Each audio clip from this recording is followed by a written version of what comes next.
Coca-Cola is one of the most iconic global brands, and people all over the world are familiar with them. This is no small part due to their hugely influential marketing campaigns, the most grandiose of these easily being their Christmas advertisements.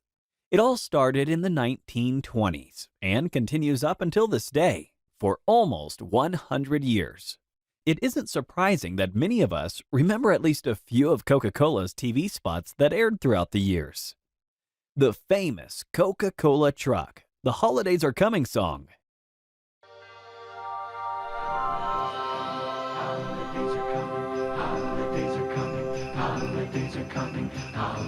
And let's not forget, the image of Santa Claus that is associated with this festive season is the one depicted in Coke's advertising campaigns. The first time Santa was featured in an ad run by Coca-Cola was in the 1920s. At the time, television was as popular as virtual reality is today. It existed, but was still in its infancy. This was the beginning of what we've come to know as Christmas and Santa Claus. Before that, Old Saint Nick had a totally different image. Santa Claus, Father Christmas, or how he was originally known, St. Nicholas, was a monk believed to be born around 280 CE. Rumored to have given his wealth to the poor, Nicholas became known as the protector of children and sailors. The anniversary of his death on December 6th became a lucky day to get married or make large purchases, like 4K TVs. Because of this, Nicholas kept his popularity and a reputation, especially in the Netherlands. The stories of Sinterklaas, a shortened form of St. Nicolaas, Dutch for St. Nicholas, continued, and when they reached New York, the more familiar Santa Claus started to develop, thanks to the newspaper stories and Christmas shopping and marketing from the malls.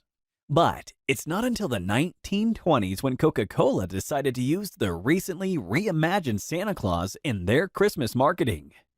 Coke had come a long way since its first introduction by John Pemberton, who initially invented a wine coca, cocaine wine.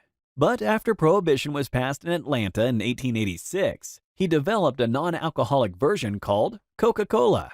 Pemberton sold the drink as a patent medicine which claimed to cure many diseases, including morphine addiction, indigestion, headaches, and impotence. Obviously, all this was backed up by rigorous scientific studies, like the ones performed on the benefits of snake oil. For the next couple of decades after Pemberton's death in 1888, the Coca-Cola Company had started its path to global domination. Of course, there were plenty of company struggles right off the bat. The company was split between different manufacturers. There were buyouts, naming rights, and a bunch of other things you'd expect with a company with this potential. But obviously, it wasn't squabbling between business people that convinced the masses to drink a fizzy brown goo. It was marketing, and Coca-Cola got this right from the very beginning. Being the first company to offer free coupons, the company used mostly smartly dressed young women, often models and celebrities, to sell its drink. Add this to a growing marketplace and plenty of billboards and posters, and the Coca-Cola Company had found its way into the hands of the masses. But by 1920, it was time for the Coca-Cola Company to take on the big guns. The Christmas market. Despite popular belief, Santa Claus in his more modern look was not first used by Coca-Cola, but in fact by White Rock Beverages for their mineral water and ginger ale.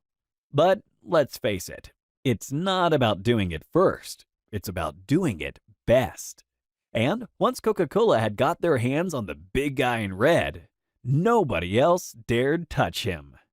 The first Coke Christmas ad featured a sterner-looking Santa, more akin to how he had been portrayed in the artwork of the time by artists like Thomas Nast, who originally envisioned St. Nick in his bright red suit. So, although it wasn't Coca-Cola who created this more modern-looking Santa, they certainly have taken their new mascot to a whole new level and introduced us to some sidekicks along the way. Starting with the polar bears, who were introduced in 1922 in France. This is Coca-Cola doing what it does best. Evoking emotion. In the 30s, Hadon Sundblom took the strict Santa from the previous decade and turned him into the warm, friendly, plump, jolly Santa we associate with Christmas today. Based on Sunblum's neighbor and the imagery of the 1822 poem, "'Twas the Night Before Christmas," this new and improved Santa captured the spirit of Christmas and was used as the standard Santa for all interpretations, from book to film to TV. With this Santa, Coca-Cola had practically glued their brand to Christmas. By sending the messages of family, togetherness, joy, and diversity, Coca-Cola was establishing themselves as a lifestyle accompaniment rather than a product, and its marketing carried on this way for years, targeting specific audiences, telling stories, creating nostalgia, and giving experiences. Then they introduced Sprite Boy, a terrifying man-child with a painful-looking bottle cap for a hat, to represent Coca-Cola and Coke being two separate trademarks. Whatever his purpose was, we should just be glad he's not used anymore. Coca-Cola's tradition of bringing the communal feeling and the festive spirit continued for decades, with Sunblum's final version of Santa, created in the 60s, being the standard. Coca-Cola faced a relative rough patch in terms of brand strength in the 80s. Because of some unusual marketing decisions like New Coke and added pressure from competition like Pepsi. To counter this, the 90s saw an incredibly strong comeback, especially with their Christmas marketing.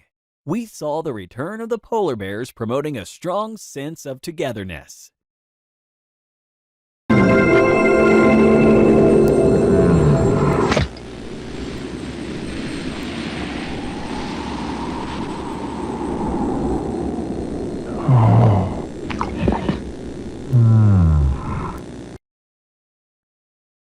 And showing that no matter how cold it is, Coke is still a good choice of drink. After the polar bears came the Coca-Cola trucks, otherwise known as Christmas caravans. Trucks came over the hill.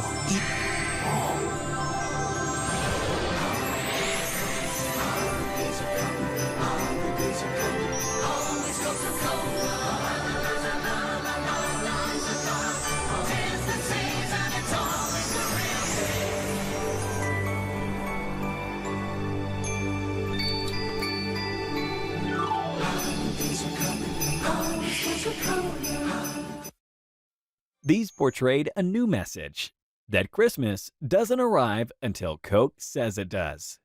Up to this day, many say that Christmas doesn't start until they see the Coca-Cola truck advert for the first time. The holidays are coming. It took a century of being ahead of the game in terms of marketing, but it all came together to create a world where Coca-Cola and Christmas are ingrained in people's minds. They've figured out what it means to give people an experience instead of a product.